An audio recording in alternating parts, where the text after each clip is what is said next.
ಪ್ರಾಶಸ್ತ್ಯ ಮತವನ್ನು ಕೆ ವಿವೇಕಾನಂದ ಅವರಿಗೆ ಕೊಟ್ಟು ಅವ್ರಿಗೆ ಆಶೀರ್ವದಿಸಬೇಕು ಅಂತೇಳಿ ಮನವಿ ಮಾಡ್ಕೊತೇನೆ.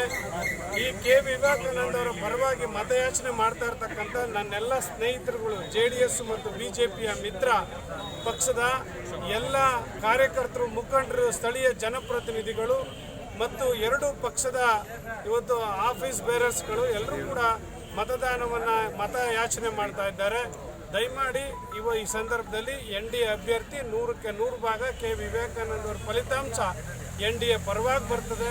ಇವತ್ತು ಈ ದೇಶದಲ್ಲಿ ಪ್ರಧಾನಮಂತ್ರಿ ನರೇಂದ್ರ ಮೋದಿಯವರು ಈ ದೇಶವನ್ನು ಆಳಿದಂಥ ಶ್ರೀಮಾನ್ HD ದೇವೇಗೌಡರ ನೇತೃತ್ವದಲ್ಲಿ ಬಹಳ ಯಶಸ್ವಿಯಾಗಿ ನಡೆದಿದೆ. ಮತ್ತು ನಾಳೆನೂ ಕೂಡ ಮಂಡ್ಯ ಜಿಲ್ಲೆಯಲ್ಲಿ ನಡೀತಕ್ಕಂಥ ಮತ ಎಣಿಕೆ ಏನಿದೆ, MP ಚುನಾವಣೆದು, ಕುಮಾರಸ್ವಾಮಿ 2 ಲಕ್ಷ ಮತಗಳ ಅಂತರದಿಂದ ಜೈಬೇರಿ ಬಾರಿಸ್ತಾರೆ. ಅದರಿಂದ ನಾಳೆನೂ ಕೂಡ ಕಾರ್ಯಕರ್ತರು ಮಂಡ್ಯಕ್ಕೆ ಆಗಮಿಸಬೇಕು ಅಂತೇಳಿ ಮನವಿ ಮಾಡ್ತಾರೆ.